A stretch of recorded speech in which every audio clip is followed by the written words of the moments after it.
يا مساء السعادة ويا مساء الحلويات عليكم. معكم رانيا سمير. انا امبارح نزلت بوست على اغلب الجروبات اللي انا ادمن فيها، حوالي 10 جروبات او 11 جروب كده. قمت حابة ان انا انزل عليهم البوست ده، الجروبات اللي هي بتبقى فيها يعني مش بتاعت شغل، فنزلت فيها جروب، نزلت فيها بوست بيقول لو حابب تعتذر هتعتذر لمين. بصراحة قعدت اجاوب شوية على الكومنتات واتفاعل معاهم، بعدين دخلت نمت. لما صحيت لقيت الوفات التعليقات واغلبها صدمني. اغلب الناس فيها بتعتذر لنفسها عن ظروف هي دخلت نفسها فيها، او على اشخاص هم امنوا لهم في حياتهم وطلعوا مش كويسين.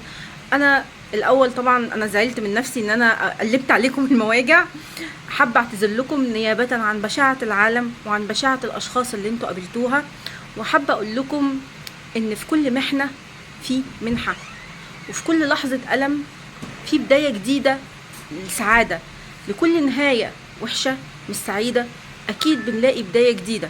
واوعوا تزعلوا من نفسكم، واوعوا تضغطوا على نفسكم ان انتوا زعلانين منها، او ان انتوا متضايقين من نفسكم لانكم عرفتم اشخاص ممكن يكونوا كانوا غلط في وقت صح في حياتكم، وممكن تكونوا عرفتوا اشخاص صح كانوا في وقت غلط في حياتكم.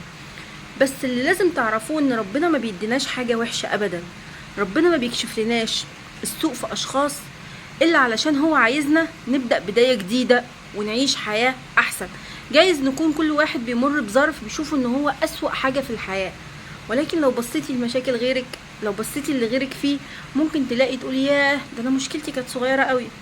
انا مجرد ان انا امنت لشخص وطلع مش قد الامانة، مجرد ان انا حبيت شخص وطلع هو مش كويس، لمجرد ان انا حبيت واحدة وطلعت مش كويسة، لمجرد ان انا وثقت في انسان وطلع مش كويس.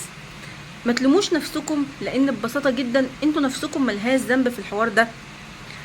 ربنا هو اللي بيدينا الاقدار بتاعتنا في الوقت المناسب، وربنا هو اللي بيعدل لنا دفة الحياة في الوقت المناسب. احنا ممكن نكون في لحظات من يعني في وقت من الاوقات شايفين ان الاشخاص اللي موجودة معانا دي هي احسن ناس، وشايفين ان الاشخاص اللي موجودة في حياتنا دي هي افضل حاجة، ويجي في لحظة كده تحصل مشكلة صغيرة كل واحد يفترق، نبص بعد كده نرتبط بحد تاني ونشوف حياتنا ونروح لدنيتنا بعد فترة من الزعل والحزن، وان انا مكتئبة ومتضايقة ابص اقول لنفسي ده انا كنت بحب صندل في مصر انا كنت بحب صندل في مصر.